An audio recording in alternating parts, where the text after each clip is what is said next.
90, sur 100 présidents, peut-être 90 sont des marionnettes. Il faut que ça cesse. Il faut que les présidents qui ont été élus, choisis par le peuple, prennent les devants et qu'ils ne suivent pas le mimétisme coupable et complice des marionnettes qui siègent à l'Union africaine. Nous voulons être un peuple respecté. On n'a pas besoin de charité, de mendicité. L'Afrique a tout pour s'en sortir. Ça fait 60 ans qu'on nous promet qu'on nous aide. On ne veut pas de cette sorte d'aide. On n'est pas des mendiants. Oui. On a le pouvoir humain, on a l'énergie de matières premières. On peut s'en sortir. Qu'est-ce que vous pensez, Alpha, du discours du président français Emmanuel Macron à Ouagadougou qui a reconnu d'abord les crimes de la colonisation et qui a appelé finalement à sortir de cette relation-là? Mais écoutez, d'abord, je vais dire à M. Macron qu'on ne l'a pas attendu, lui, pour qu'il vienne nous dire ça. On en est conscient. Cette leçon, il la garde pour lui. Vu après comment il s'est comporté avec le président Kaboré, il fallait que son protocole, son chef de protocole, lui dise qu'un jeune comme lui n'a pas le droit de tapoter sur la joue un président, un aîné, qui pourrait être son père. C'est très important. Ok, c'est maladroit, mais je lui accorde des circonstances atténuantes. C'est la faute à son protocole. Mais lui qui parle qu'il faut qu'on change, c'est une nouvelle façon de voir. C'est pas la France-Afrique. Il veut rompre finalement avec la France-Afrique. Mais c'est pas en tapotant l'autre sur la joue qu'on rompt. C'est une façon de l'infantiliser. Et c'est mal élevé. Oui. Ok? Mais reconnaître les crimes de la colonisation comme il l'a fait, ça va sur le bon chemin? Ce que je voudrais, c'est que les Africains aujourd'hui sont conscients.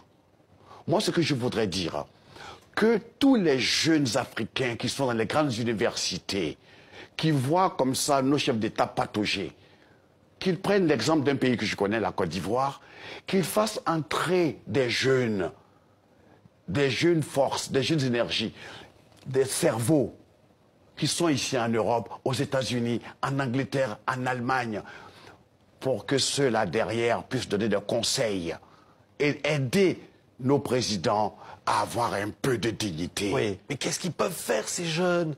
Ces jeunes, l'ont dit. Comment l'avenir leur appartient, oui. parce que on ne laissera pas. Écoutez, j'ai la chance de connaître quelques jeunes de l'équipe de M. Ouattara. Ils sont brillants. Ils sont polytechniciens. Il y en a plein comme ça. Il y a des Béninois, il y a des Togolais, il y a des Congolais, il y a des Camerounais, il y a des Sénégalais. Tous ceux-là doivent venir à la rescousse.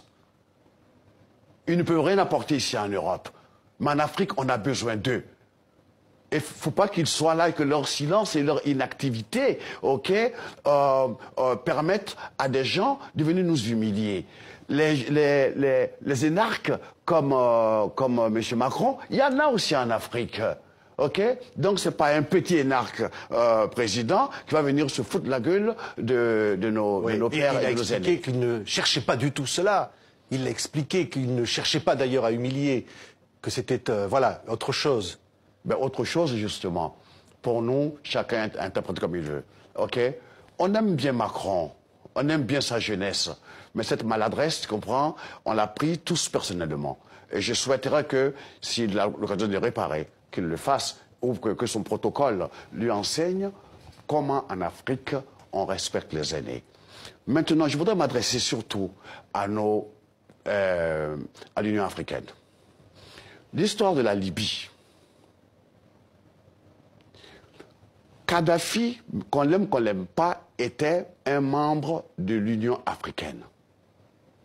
Donc, l'Union africaine ne pouvait pas autoriser, admettre que M. Sarkozy et l'OTAN viennent bombarder, démolir la Libye. C'est inacceptable. Il faut, à partir de maintenant, qu'ils sachent tous que s'ils ne font pas une unité véritable, quand je dis d'unité, je parle d'unité militaire, pour que la grande armée africaine, de l'Union africaine, soit cette armée qui va régler les problèmes africano-africains. Et que ce n'est pas la France qui va envoyer des soldats au Mali ou en Centrafrique. Ce sera l'Union africaine. ok, et que aucun pays n'aura le droit de venir enlever, faire assassiner un membre de l'Union africaine.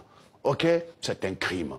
Et ceci étant la genèse, ça a créé cette vente d'esclaves. Ça aussi, c'est de la foutaise.